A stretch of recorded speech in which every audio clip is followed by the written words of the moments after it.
Russia और Ukraine के बीच चल रही वॉर की वजह से रशिया की इकोनॉमिक कंडीशन बिगड़ने वाली है।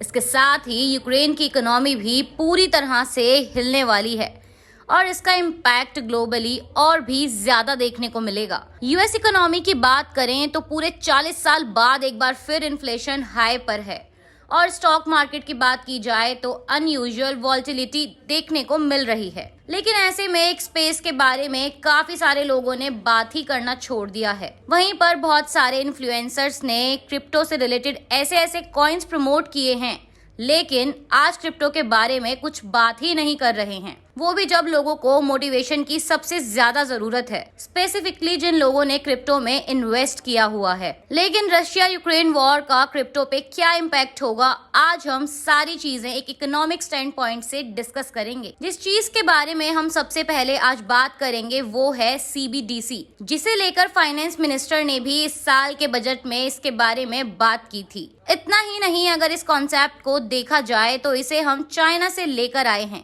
क्योंकि चाइना में इस चीज की शुरुआत हो चुकी है। वहीं अब अगर इस टॉपिक से रिलेटेड लेटेस्ट जानकारी की बात करें तो अमेरिकी प्रेसिडेंट जो बाइडेन ने यूएसए में ये प्रस्ताव रखा है कि यूएसए में भी सेंट्रल बैंक डिजिटल करेंसी की जरूरत है और इसके जरिए सेंट्रल गवर्नमेंट पूरी दुनिया में शायद यह समझाने की कोशिश कर रही है कि क्रिप्टो करेंसी और ब्लॉकचेन सब मार्केट में रहने वाले हैं। इसके साथ ही आपको यह भी बता दें कि यूएस के 60% नागरिकों ने क्रिप्टो में इन्वेस्ट किया हुआ है। और इसके बाद बात करें तो अगर कोई सबसे ज्यादा कॉइन्स और क्रिप्टो वॉलेट में रखते हैं तो वो हैं भारतीय नागरिक। इसे लेकर बहुत सारी कंट्रोवर्सीज भी हुई हैं। आपके पास दो ऑप्शन होते हैं, या तो आप आज के समय में बिटकॉइन को एक्सेप्ट कर लें या फिर आप उसे डिक्लाइन कर दें। लेकिन अगर आप डिक्लाइन कर रहे हैं तो उसके पीछे आपके पास कोई ठोस वजह होनी चाहिए। कुछ लोग आज भी वही कॉन्सेप्ट लेकर बैठे हैं और बिटकॉइन को बढ़ावा नहीं दे रहे हैं। लेकिन आपको बता दें कि पॉल ट्यूडर जोन्स दुनिया के सबसे बड़े ट्रेडर्स में से एक हैं, जिन्होंने क्रिप्टो में इन्वेस्ट किया हुआ है और कुछ दिग्गज ट्रेडर्स भी क्रिप्टो करेंसी के फेवर में हैं। और हाल ही में यूएस द्वारा रशिया पर काफी सारे सैंक्शंस लगाए गए हैं, जिसने एक चीज क्लियर कर दी है कि कहीं ना कहीं दूसरे मायनों में ज्यादातर कंट्रीज यूएस पर निर्भर हैं। अगर कल को कहीं यूएस के साथ किसी देश के रिलेशन खराब हुए और उन्होंने किसी तरह के सैंक्शन लगाए तो उस देश के लिए भी प्रॉब्लम हो सकती है। और यह एक बहुत बड़ी वजह है जो कि डिसेंट्रलाइजेशन लेकर आता है क्रिप्टो करेंसी में। इसलिए हो सकता है कि इस वक्त रशिया के भी चांस हैं कि वो भी अपना CBDC आगे चल के ले आए, या फिर वो रशिया एलाइड कंट्रीज या चाइना या फिर मॉस्को के साथ मिलकर ले आए।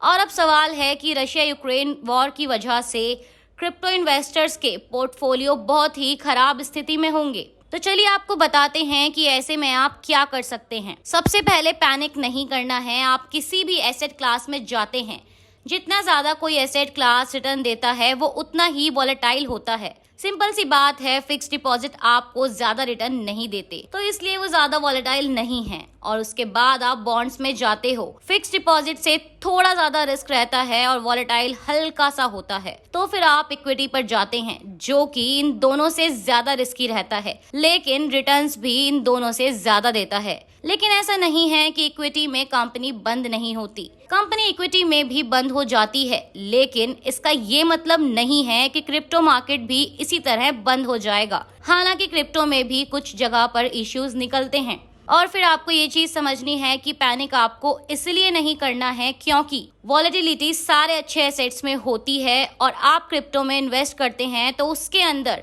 थोड़ी बहुत तो वॉलेटिलिटी देखने को मिल सकती है। और अब ये मौका है डॉलर कॉस्ट एवरेज अप्लाई करने का। क्रिप्टो में इसका मतलब होता है कि आपने अगर अच्छे क्रिप्टो में इन्वेस्ट किया है तो आपको बहुत ज्यादा पैनिक करने की जरूरत नहीं है। और आपको इसमें और ऐड करना चाहिए कि आपको एक अच्छा एवरेज मिल सके। और 2-3 साल पहले ऐसे भी इन्वेस्टर्स थे जो क्रिप्टो के अगेंस्ट थे, लेकिन अब उन्होंने भी धीरे धीरे क्रिप्टो में इन्वेस्ट करना शुरू कर दिया है। चलिए अब आपको बता देते हैं कि साल 2022 में वो कौन से ऐसे क्रिप्टो हैं जिन पर आप अपनी नजर बनाए रख सकते हैं। पहला, बिटकॉइन। बिटकॉइन क्योंकि 43% का मार्केट पूरी क्रिप्टो मार्केट में है और ये बहुत जल्दी आ गया था। दूसरा, एथेरियम। एथेरियम इसलिए क्योंकि जब हम बात करते हैं डिसेंट्रलैंड की और डेफी की बैंक ब्रोकर्स और एक्सचेंजेस जो आना चाहते हैं क्रिप्टो की दुनिया में और जो आ चुके हैं, कहीं ना कहीं ये डिसेंट्रलैंड पर डिपेंड हैं। तीसरा, सोलाना क्योंकि है 360 बिलियन डॉलर्स का मार्केट कैपिटल है और इस समय जिस नेटवर्क पे क्रिप्टो का माहौल चल रहा है, यह उस नेटवर्क का लीडर बन सकता है आने वाले समय में। और वर्ल्ड में डिसेंट्रलैंड को फर्स्ट मूवर एडवांटेज मिल सकता है क्रिप्टो की दुनिया में, क्योंकि मेटावर्स सबसे पहला कॉइन है और मेटा में बहुत सारी लैंड्स को खरीदा जा रहा है। बहरहाल, आपको क्या लगता है कि इन चारों क्रिप्टो करेंसीज में से आने वाले समय में कौन सी क्रिप्टो आपको सबसे ज्यादा प्रॉफिट दे सकती है? हमें कमेंट सेक्शन में जरूर बताएं। ऐसे ही और वीडियोस देखने के लिए सब्सक्राइब करें विजन को।